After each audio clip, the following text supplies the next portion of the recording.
I'm told that you guys didn't have really a full script early on. You just did when you guys started shooting. Did you have? Yeah, a full I mean, Justin wrote what we call a scriptment, but essentially it's a script that's 50 pages. So it's basically it's like a traditional script if you were to take out the dialogue.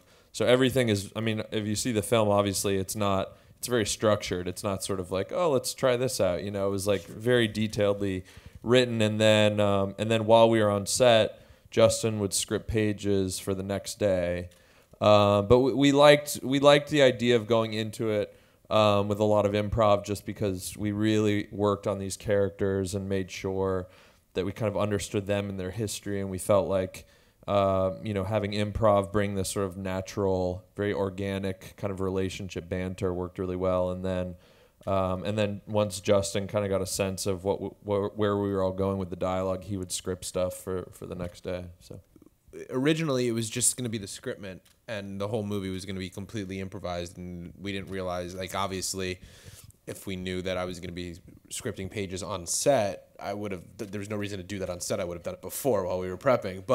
And it ended up, because of rehearsals and because of all the prep work that we did and talking about the story and talking about the characters, it actually stayed pretty close to what those last 30 pages were. And then, yeah, on set, it became apparent that they were so good. They knew these characters so well.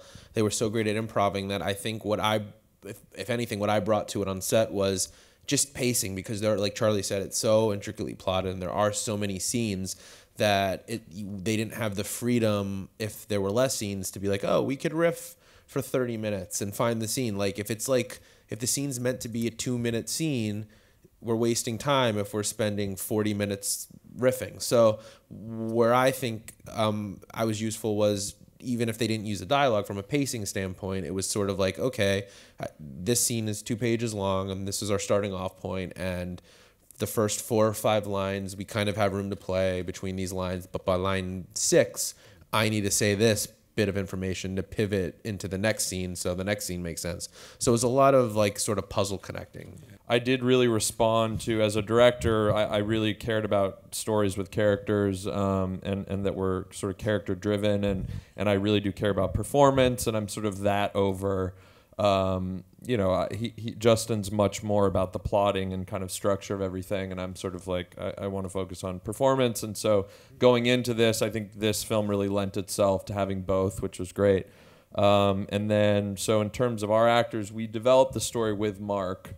So we had Mark, an idea of Mark before we went into it, and then he mentioned that Elizabeth Moss wanted to do this sort of intimate kind of films that he had done before, and so that's right when I saw Top of the Lake, which I thought was unbelievable, and I was like, yeah, would she ever want to do this? And it was all done through, like, text messaging. Mark was like, check out the script, and he, like, sent it through his phone, and it was like very sort of rinky-dink, just like our little bubble. There was no agents involved or anything like that, and she read it and loved it, and we just did a lot of character work beforehand and kind of really created their history and their past.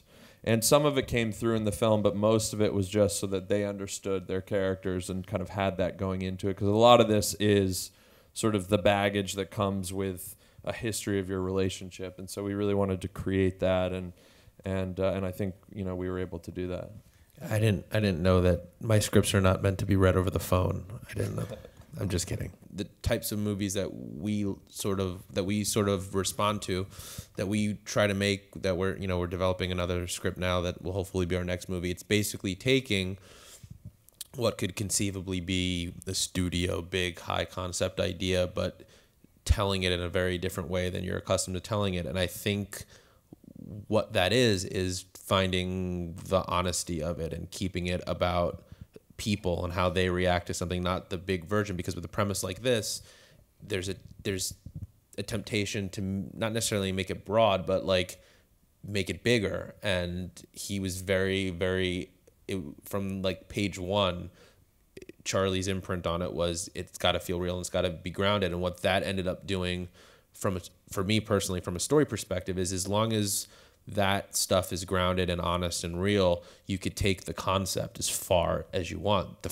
You could take it further than where you even thought you could take it. Sure. And if it was bigger and broad from a character standpoint, the concept would start to feel really, really ridiculous. So, and I think too, just the idea of like, how do you take a traditional story that people can connect to and you know, make relationships with their own life and their own kind of baggage, and how do you tell it in a different way, you know? And we looked at, you know, something like Eternal Sunshine, which is essentially, you know, if you break it down, it's about a guy trying to get over a girl. It's like kind of the most simple story, and then they take you on this kind of wild ride.